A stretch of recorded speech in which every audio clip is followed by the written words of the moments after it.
My name is Sheena with Rise Wellness, and this is our weekly prayer for the Way of Namaste. Today is July 10th, 2024, and I'd like to begin by opening up the directions. So I invite us now just to come into a quiet moment. If you're able to soften your gaze or close down your eyes, I welcome that for you. If not, set the intention that you're able to drop in as much as feels supportive and in alignment for you, recognizing that we're multi-dimensional beings having a multi-dimensional experience. And that means that sometimes our prayers are happening while we're driving in traffic or we're doing laundry or cooking dinner. And I just want to take a moment to celebrate you for making this time now, just to come into a place of unity, a place of one, where here we are all one. And from that place, as we restore peace in our bodies, we get to emanate peace to every space and place and time and dimension that needs it, 7 generations back and 7 generations forward, because that is the power of our divine presence. Let's take a deep breath together now. All the way from the base of your pelvic floor, feeling your ribs expand with potential, allowing in new breath, freshness, inspiration, guidance.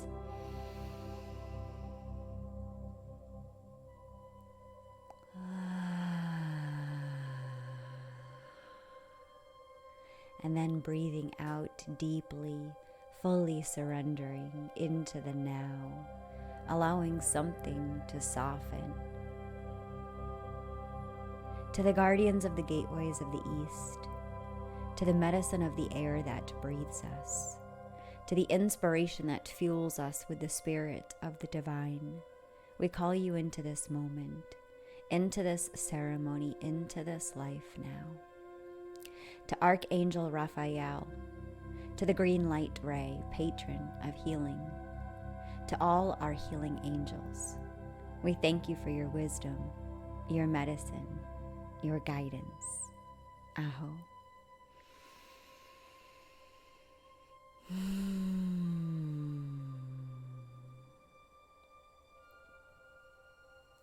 To the guardians of the gateways of the South, to the medicine of fire that roars in our bellies, to the passion that fuels us with the spirit of this great mystery, we call you into this moment, into this ceremony, into this life now. To Archangel Michael, to the blue light ray, to all our warrior angels, we call upon your power, your protection, your faith, courage, and strength to guide us in this ceremony of life now. For connecting us between the physical and spiritual realms, we thank you for your wisdom, your medicine, and your guidance. Aho.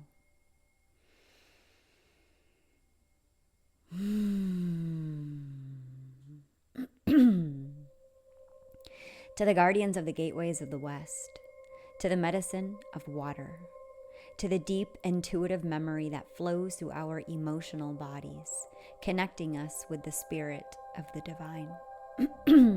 We call you into this moment, into this ceremony, into our lives now.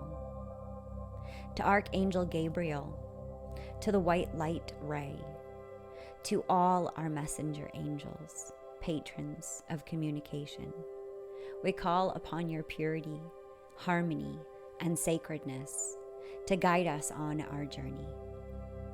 For your spiritual guidance and your commitment to connect with us through the mystical realms, we thank you for your wisdom, your medicine, and your protection. Aho.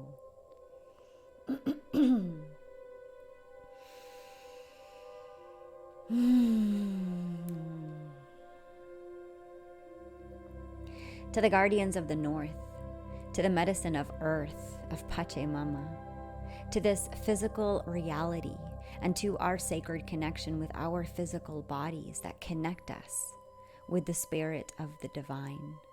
We call you into this moment, into this ceremony, into our bodies now. To Archangel Uriel, to the red light ray, to all our angels of light, to the ones who know and to those who respond, to those seeking truth. We call upon your wisdom from your lifetimes of experience to guide us in this ceremony, in our bodies, through our connection with earth now. For your wise counsel and your ability to see beyond, we thank you for your medicine, your guidance, and your protection. Aho.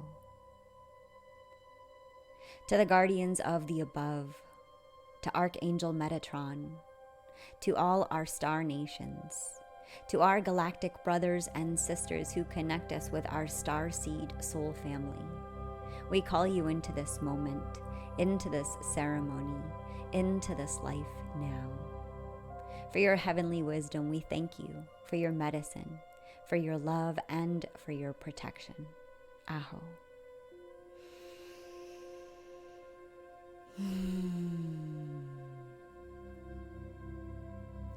To the guardians of the below, Archangel Sandalphon, to you who are known by 1,000 names, and you who are the unnameable one. To the medicine of our unconscious, to the limitless potential that lies within all of us, to the great mystery.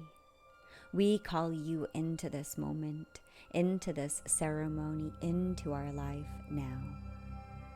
For the peace that comes from flow, for the joy that comes through our surrender, for the ease that comes through our ability to adapt, sometimes being like a drop of the ocean, and other times like the entire ocean in a drop, ebbing and flowing, constantly in motion, change in perpetuity.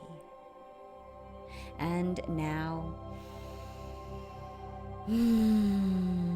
if it feels in alignment, bringing your hand to your heart, we call upon the guardians of within, to the steady rhythm of your beating heart that drums to the native sound of the universe from within you. We call upon the medicine of you, to the ancient wisdom of your timeless self. We call you into this moment, into this ceremony, into this life now. For all of your multidimensional selves and all of your concurrent lives that have brought you through everything to be here now. The embodiment of thousands of answered prayers. Thank you for your wisdom, your guidance, your love, and your commitment to freedom and forgiveness. Aho.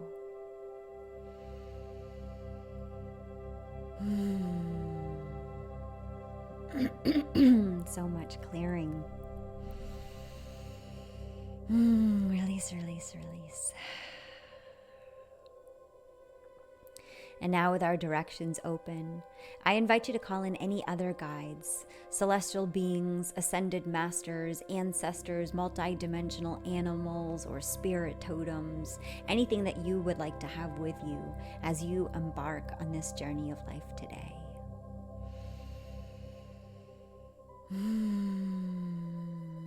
As we take a moment in silence, may we invite in all these benevolent beings into our celebration now.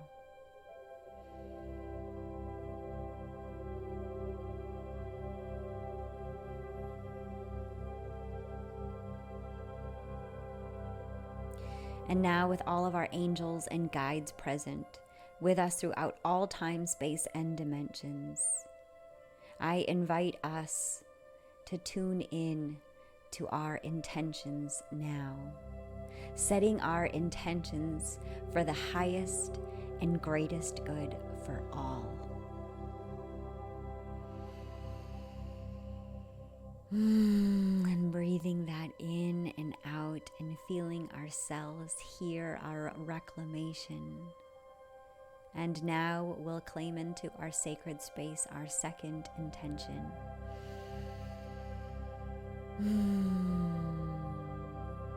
For the highest and greatest choice for all. Recognizing that we are here as sovereign beings, allowing in every experience we wish to allow in, and sending away any experience we don't need to allow into our field, because we have the freedom. That is our choice in which dramas that we want to undertake and experience in this life. And may we give ourselves the permission to taste, to feel, to experience everything that our soul longs to experience for the finite time it is in this chalice, this vessel, this human experience with this physical body. May we give ourselves the freedom to fully be here, to fully be with, recognizing that we get to be with all of the experiences, feeling them, tasting them, using our senses without being overtaken by them. Because that is awareness. And that's what we get to bring into our prayer. That's what we get to bring into our ceremony, is awareness. This week we're in Gene Key 53, which is the shadow of immaturity, the gift of expansion, and the divine expression of superabundance. Superabundance. This hyperbole, this exaggeration of abundance, where super here means beyond abundance. When we move above, beyond time and space, there, we don't have to be limited by these senses, because there we remember that we are all one. Just like the unity field, that we all get to tap into this place of unconditional love that is here now. As we pray into it, as we breathe into it, as we build this sanctuary through our words, through the embodiment of this prayer, of this reclamation of sovereignty, recognizing that immaturity is simply not knowing what we do not know and reacting to our environment, instead of resourcing our environment by inviting in more expansive breaths. Every time that we expand our breath, we expand our perception of time and what is possible within that time. This week, I got to tap into the most beautiful experience of opulence. And this is what the divine expression of superabundance felt like to me. It was opulent. Earlier this week, I had $1 million day, a full artist date with my beloved. It was Monday, a day that we should be working, that we should be adulting, that we should be confined to our to-do list and our calls and our things and our chores. And instead we said we are going to take the entire day and we are going to play and we are going to experience life as beauty, as art. And we set the intention that we would live as art. And I went to a sister's house. We went to a sister's house, and I got to water her plants and care for her garden while she was away. And there was so much opulence there of this unconditional torus field of love that I got to pour into my sister's sanctuary while she was away. The joy that came out of me was beyond words, superabundance. To get to express love in such a physical, tangible way, as to care for my best friend's babies. You know, I've thought about my journey with motherhood so much this week, and that longing, the archetypal longing that I have with the beloved. Sometimes the beloved comes through as a lover. Sometimes the beloved comes through as this idea of wanting to create the perfect relationship with my parent. Sometimes the beloved comes through wanting to have a child, or asking myself what it would be like to be the mother of all life. And I got to tap into the opulence of that frequency by being the mother to all of life through my devotion to love my sister's plants as if they were my own, because I know they are a living, breathing part of our community that we care for. And this is how I get to care for life now. It doesn't just have to be in the physical embodiment of a human life. It gets to be everything, everywhere, all at once. We took this Siddhic frequency of opulence out to the Ringling Museum of Fine Arts, and we spent hours just leisurely strolling, enjoying the art.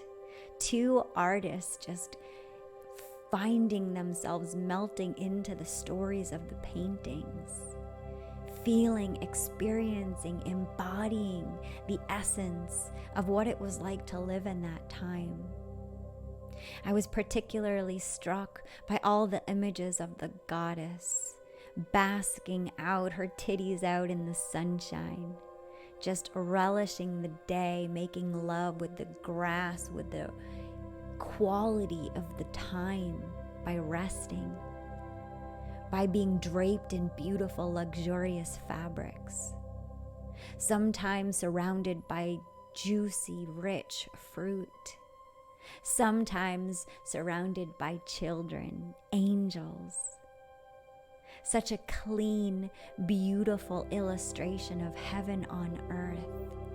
And it was right here in our backyard, a place that we could go to for free, to tap into the frequency of opulence, recognizing that these pieces came from private collections, some of them taking years just to produce.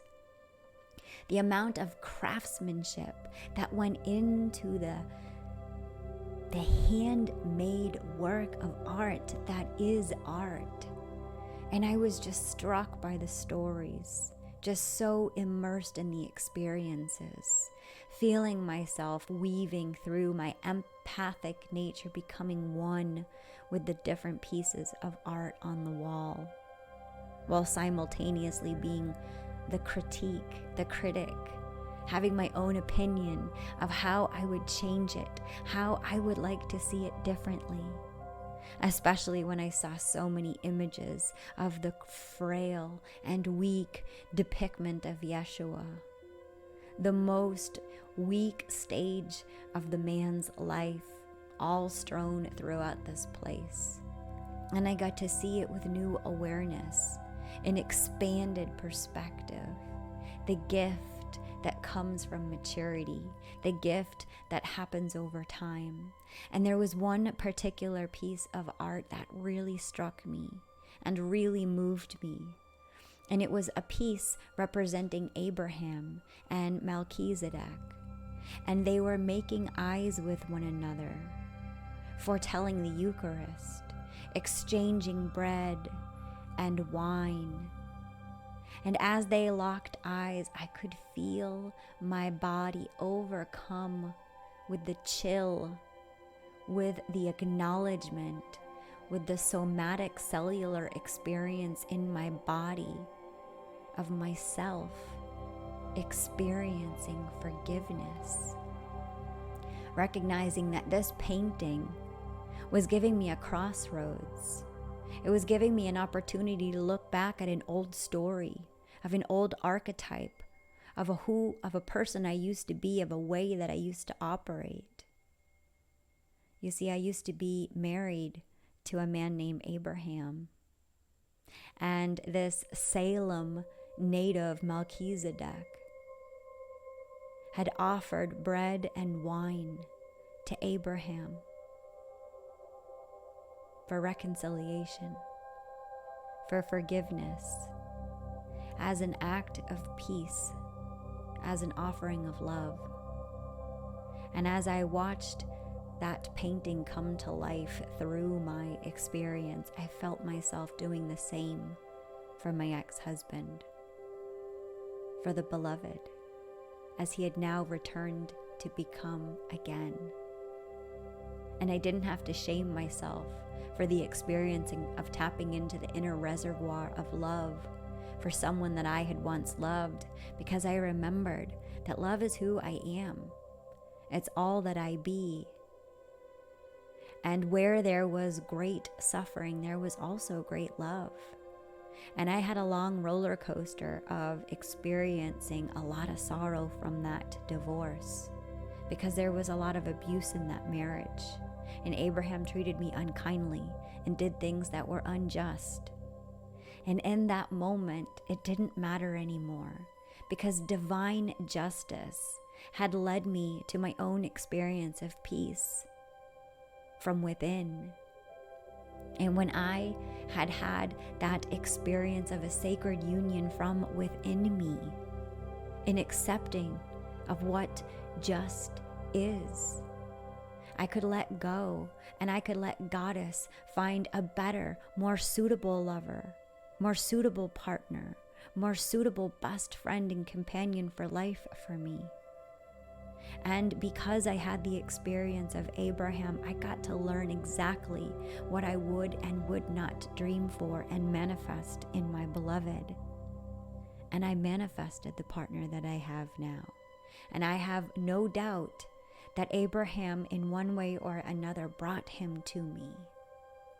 And this was a moment of divine justice, of recognizing how everything had to be exactly as it was for me to be on this artist date with my beloved, feeling the expansive feeling of unconditional love and justice and sacred union, and understanding for why everything had to be the way that it was.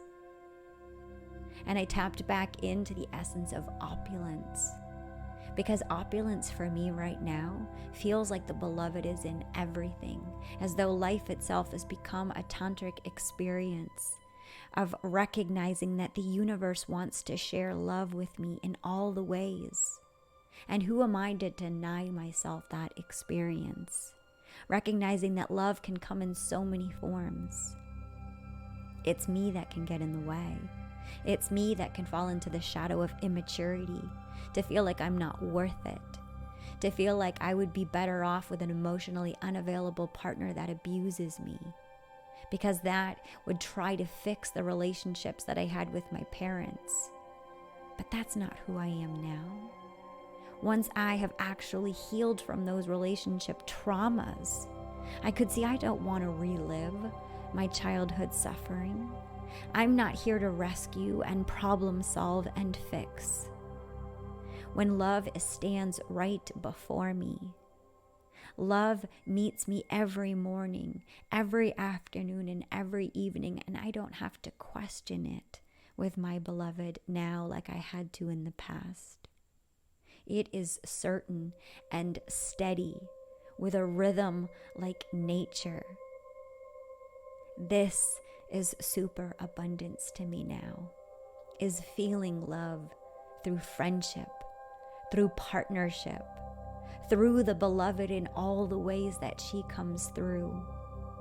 Because superabundance is really recognizing that we were immature when we thought that we knew what was best for ourselves. Because we don't actually come up with our own thoughts. We perceive our environment, we reflect those thoughts back to ourselves.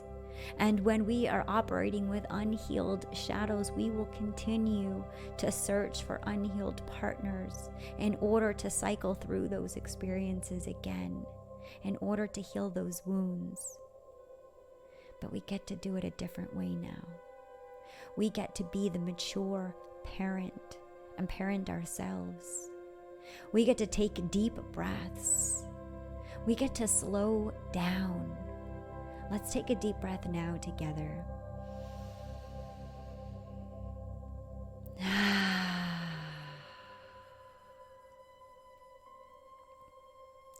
The frequency of opulence this week has come through by taking time to breathe, to be, to find gratitude in the now, even when that gratitude is awareness, just to see how there's a part of us that wants to play out an old story somewhere, or when something comes up to the surface. May we give ourselves the opportunity to lean all the way into what it is. Because what it's coming up to tell us is that it's ready to heal from something. So instead of treating it like a trigger that we need to run from, let's go all the way into it. Let's be with it. We don't have to medicate it. We don't have to work through it to the other side of it quite yet. We can just be with it, just be informed by it, and just listen to it. I got to listen to that painting this week with Melchizedek offering forgiveness, and I got to feel my body offering forgiveness, and I got to feel my body receiving it back and playing out each of the characters and all of the scenarios to understand how when our eyes meet and we see the God in one another, we get to reset the entire story back to the beginning, back to remembering that we are inherently good because we all inherently are God. Some of us have just a little bit more shadow in there. And when we can let the light in, which is to say when we can be with our shadow without running away from it, but asking what's there to learn from with it, we get to tell a new story. We get to move through whatever discomfort is there, recognizing that an emotion, when all the way felt, will last about 90 seconds. And I don't know about you, but I have suffered for a lot longer than 90 seconds. And by recognizing that that suffering has been because I've been immature, because I've distracted, because I've been intoxicated by something other than what was here to learn from, I've denied myself the experience, the alchemical transmutation of working all the way through it. And so this week, I invite you to take deeper breaths. Invite in the gift of expansion, of a new perspective, of a zoomed out perspective that can see beyond just your side of the story, but can see all the stories, and to feel how all the stories are connected.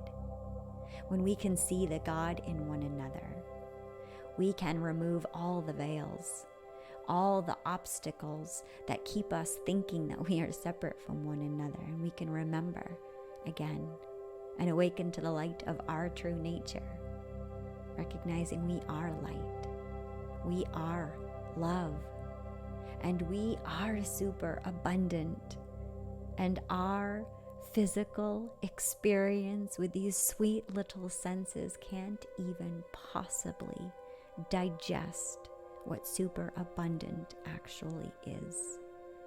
So this week, I'm going to dumb it down as much as I can and call it opulence, and say this feeling of opulence that we get to experience when we breathe deeply and we nurture ourselves. This gets to be the essence of living within heaven on earth. Sending you so much love and expansion this week. Namaste.